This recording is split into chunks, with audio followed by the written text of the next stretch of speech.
नमस्कार विद्यार्थी मित्रांनो, आपण डिजिटल टेक्निक DTE हा एक सब्जेक्ट बघत होतो आणि याचा बॅच अनाउन्समेंट नावाचा एक छोटा व्हिडिओ मी घेतला आणि त्याच्यानंतर सिलेबससुद्धा बघितला होता. ओके, तर हे कोणकोणत्या ब्रँचला आहे तेही सांगितलं होतं मी तुम्हाला. कम्प्युटरला आहे, IT ला आहे, EIML ब्रँचला आहे, इलेक्ट्रॉनिक्स ब्रँचला आहे, इलेक्ट्रिकलला सुद्धा आहे. फक्त इलेक्ट्रिकलला काय आहे, मायक्रो कंट्रोलर ॲप्लिकेशन ॲडिशनल आहे. तर त्याचं ॲब्रिव्हिएशन आमच्याकडं काय आहे, इलेक्ट्रिकलवाल्यांकडं DEM आहे. Okay, digital electronics and micro controller अशा पद्धतीचा तो आहे. त्याच्यामध्ये डिजिटल इलेक्ट्रॉनिक्स छोटा पार्ट आहे. ओके, आणि मायक्रो प्रोसेसरचा अर्धा पार्ट आहे. ओके, त्याची प्रोग्रामिंग आहे, लक्षात घ्या, मायक्रो प्रोसेसरची प्रोग्रामिंग आहे. तर त्याच धर्तीवरचा हा डिजिटल इलेक्ट्रॉनिक्स किंवा डिजिटल टेक्निक हा एक सब्जेक्ट आहे. तर याच्यामध्ये 5 टॉपिक आहेत. अतिशय सोपा टॉपिक आहे, सोपा सब्जेक्ट आहे. 5 युनिट आहेत. नंबर सिस्टीम, त्याच्यानंतर दुसरा logic gates and Boolean algebra,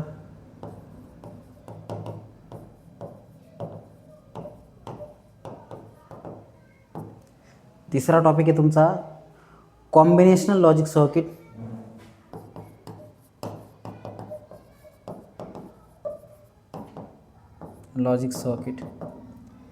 चौथा आहे सिक्वेन्शियल लॉजिक सर्किट,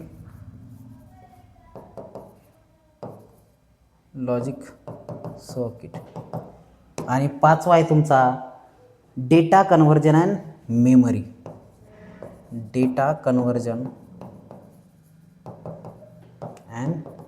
मेमरी, विद्यार्थी मित्रांनो, हे 5 टॉपिक आहेत. अतिशय सोपा सब्जेक्ट, असा काही वेगळा नाही आहे. फक्त हा कन्सेप्च्युअल आहे. म्हणजे तुम्हाला कन्सेप्ट समजल्या ना, मग बाकी सोपं जाईल. पाठ करायचा विषय नाही.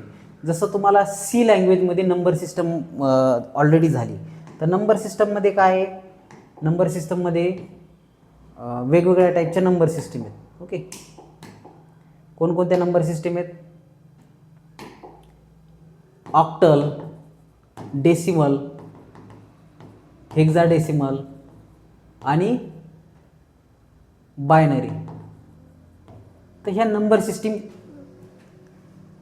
कशा पद्धतीने इंटर कन्वर्ट केल्या जातात, त्या नेमकं काय आहे, त्याचा बेस काय असतो, रॅडिक्स काय असतो आणि त्याचं कन्वर्जन कसं करायचं, हे ऑलरेडी तुम्ही C लँग्वेजमध्ये शिकलेत. EIML वाले शिकले, कम्प्युटरवाले शिकले, IT वाले शिकले, असे 2-3 ब्रँचवाले, इलेक्ट्रॉनिक्सवाले सुद्धा C लँग्वेजमध्ये ह्या सगळ्या गोष्टी शिकलेल्या आहेत. ओके, त्याच्यामुळे ते काय जड जाण्यासारखा विषय नाही. त्याच्यामध्ये काय परत ॲडिशनल अरिथमेटिक, बायनरी अरिथमेटिक आहे, addition, subtraction, multiplication, division, one's complement आणि टूस कम्प्लिमेंट करून ॲडिशन, सबस्ट्रॅक्शन आहे. नाही, फक्त सबस्ट्रॅक्शन आहे तुम्हाला. वन्स कम्प्लिमेंट आणि टूस कम्प्लिमेंट वापरून फक्त सबस्ट्रॅक्शन आहे. त्याच्यानंतर वेगवेगळे कोड्स आहेत आणि त्याचे ॲप्लिकेशन आहेत. त्याच्यानंतर BCDची पण अरिथमेटिक आहे, त्याच्यामध्ये ॲडिशन, सबस्ट्रॅक्शन आहे, 9s आणि 10s कम्प्लिमेंट घेऊन. तर हा नंबर सिस्टीम हा टॉपिक तुम्हाला सोपा वाटतो आणि आहे पण सोपा. का सोपा वाटतो, कारण C लँग्वेजमध्ये तुमचं हे बऱ्यापैकी कवर झालेलं आहे, त्याच्यामुळे ते तुम्हाला सोपा वाटतो. थिअरी सब्जेक्ट आहे. पण पुढं गेल्याच्या नंतर तुम्हाला हे कन्सेप्च्युअल आहे. लॉजिक गेट, जसं की अँड गेट आहे, ऑर गेट आहे, नॉर गेट आहे. पहा, गेटचे किती प्रकार पडतात, 3 प्रकार पडतात. एक बेसिक गेट, एक डिराइव्ह गेट आणि एक युनिव्हर्सल गेट. तर हे युनिव्हर्सल गेटचे 2 प्रकार. ओके, नॅन्ड आणि नॉर. बेसिक गेटचे 3 प्रकार, अँड, ऑर आणि नॉट. आणि डिराइव्ह गेटचे XOR आणि XNOR.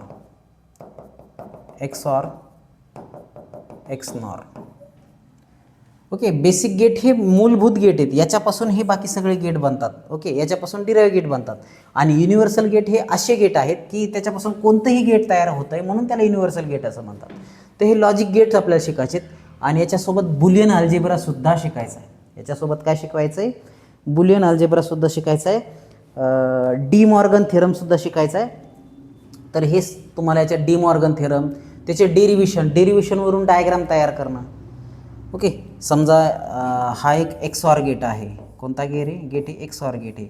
परत दुसरा एक XOR गेट आहे, याचं कॉम्बिनेशन केलं. हा OR गेट आहे, XOR गेट आहे, याचं कॉम्बिनेशन केलं की आउटपुट काय मिळतं? ABCD, A बार B बार वगैरे.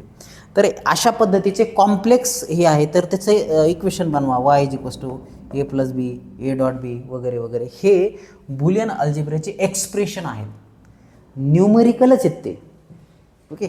डायग्रामवरून एक्सप्रेशन काढा, एक्सप्रेशनवरून डायग्राम काढा, अशा पद्धतीचं हे आहे. ज्यांना लॉजिक समजलं त्यांनाच समजेल. पाठ करून कोणाच्याच बापाला हा टॉपिक समजत नाही.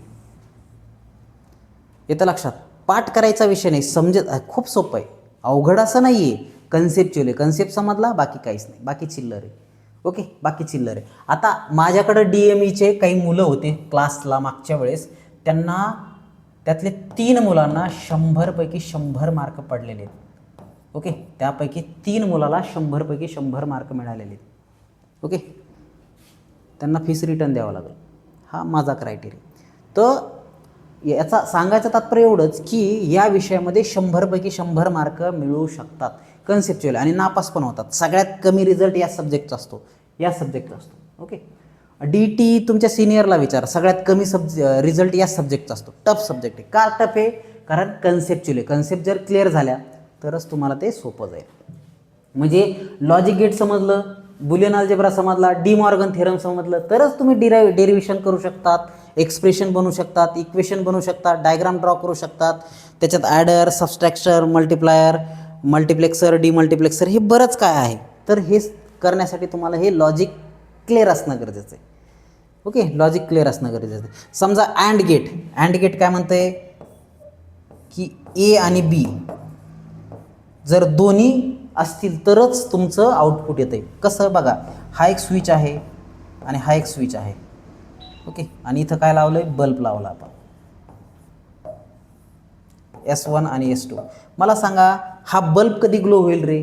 याला आपण सप्लाय दिला. ओके, याला आपण काय दिलं? सप्लाय दिला, पॉझिटिव्ह निगेटिव्ह. हा बल्ब कधी ऑन होईल? ज्यावेळेस S1 आणि S2 दोन्ही स्विच जर चालू केले तर आणि तरच बल्ब ऑन होईल. पहिलं स्विच चालू केलं तर बल्ब ऑन होईल का? नाही. दुसरं स्विच चालू केलं नुसतं तरी ऑन होईल का? नाही. दोन्ही जर चालू केले तर आणि तरच बल्ब ऑन होईल. दोन्ही बंद, स्विच बंद. दोन्ही बंद, लॅम्प बंद. S1 बंद तरी लॅम्प बंद, S2 बंद तरी लॅम्प बंद. आणि एकदाच चालू होतो कधी? दोन्ही जर चालू असेल तर आणि तरच लॅम्प ऑन होतो. अशा पद्धतीने. आणि हेच जर OR गेटच्या बाबतीत जर केलं, हेच जर आपण OR गेटच्या बाबतीत केलं, A आणि B किंवा S1 आणि S2 असे स्विचेस, तर तुम्हाला लॉजिक कसं आहे? हा एक स्विच आहे आणि हा एक स्विच आहे, याला पॅरलर कनेक्ट केलं. कसं कनेक्ट केलं आहे? पॅरलर कनेक्ट केलं. आणि त्याला दिला सप्लाय, आणि इथं लावलं आहे काय? बल्ब. हा बल्ब कधी ऑन होईल? S1 आणि S2. S1 जरी ऑन केला तरी सप्लाय असा फ्लो होईल तरी बल्ब लागेल. S2 ऑन केला तरी बल्ब लागेल. S1 S2 दोन्ही ऑन केले तरी बल्ब लागेल. मग हा ऑफ कधी असेल? ज्यावेळेस दोन्ही बंद असेल तर त्याच वेळेस ऑफ असेल, म्हणून याला OR गेट म्हणायचं. दोन्ही OR, हे किंवा हे, यातलं एक जरी चालू असेल तर आउटपुट चालू, एक जरी चालू असेल तर आउटपुट चालू. ओके, तर हे OR, हे लॉजिक आहे. पहा, लक्षात घ्या, हे लॉजिक आहेत. हे and gate, OR gate, XOR gate, XNOR gate, हे लॉजिक आहेत, म्हणून याला लॉजिक गेट असं म्हणतात. ओके, हे अँडिंगचं लॉजिक आहे, ऑरिंगचं लॉजिक आहे. तर हे असं लॉजिक जर तुम्हाला समजलं तरच तुम्ही ते गेट डिराईव्ह करू शकतात, डी मॉर्गन थेरम थ्रू ते प्रूव्ह करू शकतात, व्हेरीफाय करू शकतात, ट्रूथ टेबल बनवू शकतात, आणि एक्सप्रेशनसुद्धा बनवू शकतात, एक्सप्रेशन डिराईव्ह करू शकतात, K-मॅप थ्रू सॉल्व करू शकतात. तर हे सगळं कधी शक्य आहे? ते तुम्हाला समजलं तर शक्य, otherwise it is difficult. Okay, पाठांतराचा हा विषय नाही, लक्षात घ्या.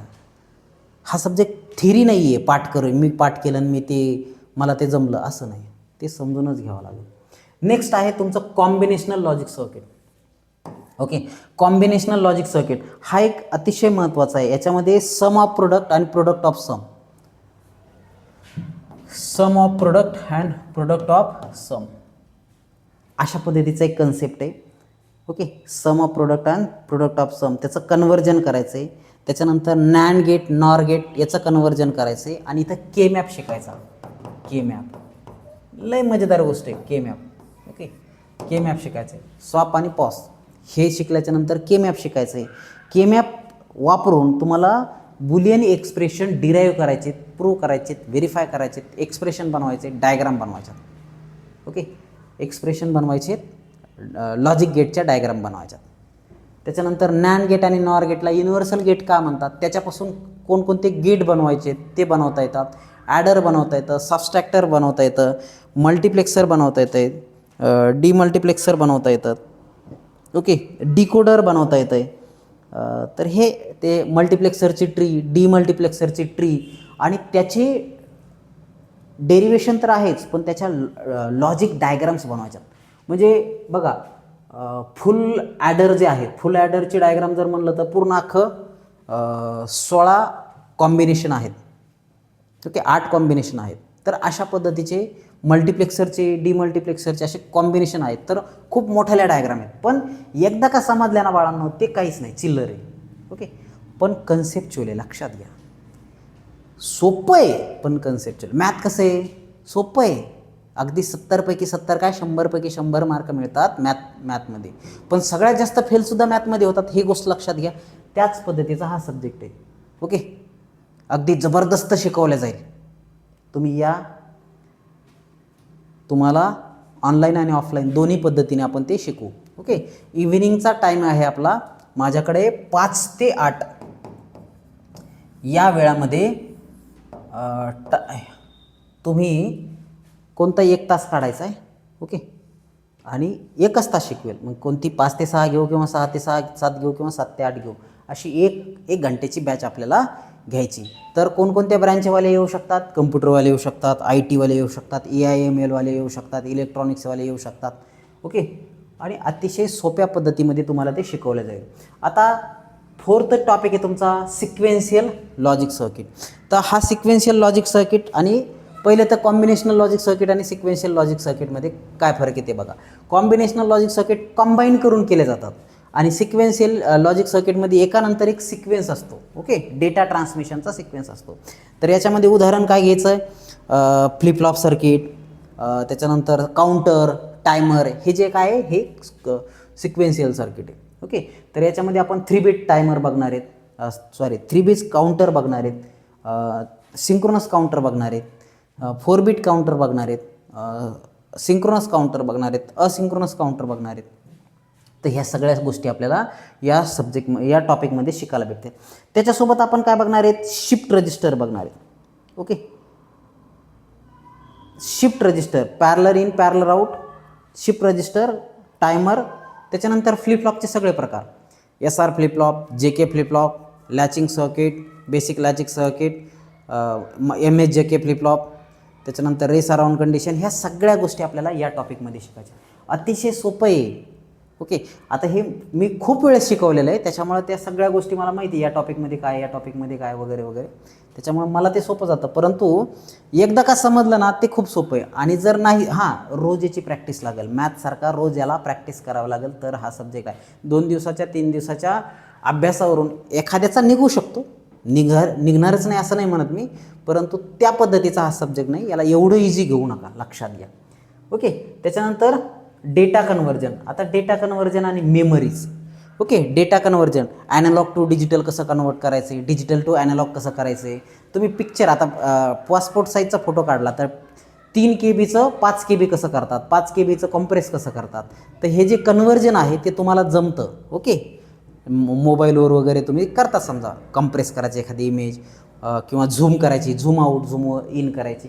तर ह्या गोष्टी त्यालाच आपण कन्व्हर्जन असं म्हणतो. ओके, ते डिजिटल कन्व्हर्जन आहे. तर तसं डिजिटलचं ॲनालॉग कसं करायचं आहे, ॲनालॉगचं डिजिटल कसं करायचं आहे, हे कन्व्हर्जन आपण इथं बघणार आहेत.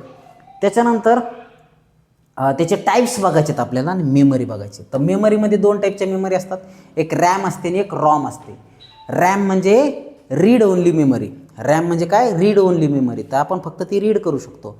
आणि रॉम म्हणजे रँडम ॲक्सेस मेमरी. ओके, बघा कन्फ्यूज झालं आहे माझंच. रॅम म्हणजे काय, random access memory, random access memory. Okay, आणि रॉम म्हणजे काय, रीड ओनली मेमरी. फक्त आपण रीड करू शकतो, राईट करू शकतो. ही रँडमली आपण ॲक्सेस करतो. तर समजा माझा मोबाईल आहे, माझ्या मोबाईलची 12 GB रॅम आहे आणि 256 ही रॉम आहे. ओके, एक्सपॅन्डेबल मेमरी किंवा त्याला आपण स्टोरेज मेमरी असं म्हणतो. तर मग ह्या रॉमचे बी परत प्रकार आहेत. रॉम, त्याच्यामध्ये एस रॉम आहे, डी रॉम आहे. नाही, एस रॅम, डी रॅम हे रॅमचे प्रकार आहेत. ई रॅम आहे, इप रॉम आहे, ई पी रॉम आहे. तर पी रॉम म्हणजे काय, प्रोग्रामेबल रॉम. आणि erasable programmable ROM, electrically erasable programmable ROM. कोणकोणते रॉम आहेत? तर इप ROM, P ROM, E P ROM अशा पद्धतीचे रॉम्स आहेत. ओके, तर ह्या मेमरीज आहेत. तर मेमरी कशामध्ये मोजतात? बाईटमध्ये, किलोबाईट, मेगाबाईट, गिगाबाईट, टेराबाईट, पेटाबाईट वगैरे. ओके, तर बाईट. आता 1 बाईट म्हणजे काय? 1 बाईट म्हणजे काय? 1 बाईट म्हणजे 8 बिट. 8 बिटचा एक बाईट बनतो. ओके, 8 बिटचा एक बाईट बनतो. 8 बिट म्हणजे काय? 2 निब्बल, 2 निब्बलचा एक बिट बनतो. म्हणजे 4 बिटचा एक निब्बल बनतो. 4 बिटचा एक निब्बल बनतो. ओके, तर ते बघणार आहे आपण. निब्बल म्हणजे काय, बिट म्हणजे काय, बाईट म्हणजे काय, ह्या सगळ्या गोष्टी तुम्हाला इथं शिकायच्यात. खूप जबरदस्त कन्सेप्ट आहे, कन्सेप्च्युअल सब्जेक्ट आहे, मजा आनेवाला आहे, एकदम मजा येणार आहे. ओके, तर फक्त मात्र तुम्ही त्या पद्धतीने येऊन रोजच्या रोज त्या पद्धतीने जर केलं तर होईल. ओके, आणि नुसतं जर तुम्हाला पास व्हायचं असेल तर मग तुम्ही तुमच्या पद्धतीने करू शकता. पण जर तुम्हाला चांगल्या पद्धतीने स्कोअर करायचा असेल, बघा स्कोअरचा हा एक मुद्दा थोडा बाजूला घ्या. Computer science, IT branch, AIML, electronics या लोकांना करावे लागतात प्रोग्रामिंग्स. काय करावं लागतं आहे? प्रोग्रामिंग करावं लागतात. तुम्हाला डेटा कोडिंगवर काम करायचं आहे, तुम्हाला C++, जावा, ओरेकल, .NET, सोप्स अशा सारखे सब्जेक्ट असतात. आणि याच्यासाठी तुमचं लॉजिक क्लिअर असणं गरजेचं आहे. आणि हे लॉजिक शिकण्यासाठी तुम्हाला logic gate, combinational circuit, sequential circuit, data transmission, memories, number system हे येणं गरजेचं आहे. म्हणून डिजिटल टेक्निक, बघा दुनिया डिजिटल होत चालली. आता आमच्या काळामध्ये पैसे बँकेतून चेकच्या माध्यमातून याच्या माध्यमातून पाठवायला लागायचे. म्हणजे मला आठवतं मी 2004ला 6ला छत्रपती संभाजीनगरला असताना वडील काय करायचे, बँकेमध्ये पैसे टाकायचे. मग मी ते तिथं काढायचो किंवा कधी कधी ST ड्रायव्हरकडे पैसे द्यायचे. मग मी बसस्टँडला जायचं आणि गाडी नंबरवरून ते पैसे घ्यायचो. ओके, लँडलाईन फोन होता पहा. ओके, टाटाचा लँडलाईन होता, BSNLचा लँडलाईन होता. आणि तिथून मग ते त्या लँडलाईनवर फोन करायचे आणि ₹1 कॉईन टाकून आम्ही फोन करायचो. आता मोबाईल आलेत, आता पैसे बी मोबाईलमध्ये आलेत. हे डिजिटल करन्सी झाली. ही सगळी काय झाली? Digital currency. सगळ्याच बाबतीत डिजिटलायझेशन होत चाललं आहे. मग तुम्हाला जर डिजिटल लाईफमध्ये किंवा डिजिटल युगामध्ये टिकायचं असेल तर डिजिटल टेक्निक, कोणती टेक्निक? डिजिटल टेक्निक येणं गरजेचं आहे. आणि ह्या डिजिटल टेक्निक नुसती येऊन नाही तर त्याच्यामध्ये जर मास्टर व्हायचं असेल तर ह्या सगळ्या कन्सेप्ट असे एकदम निचोडके तुम्हाला शिकणं गरजेचं आहे. आणि यासाठी तुम्ही ह्या सब्जेक्टला या, चर्चा करा माझ्यासोबत. 5 ते 8 हा टाईम आहे. या टायमामध्ये 3 तासापैकी कोणताही 1 तास मी तुम्हाला देईल आणि तुम्ही मात्र त्या गोष्टी शिकायच्यात. ओके, भेटू आपण.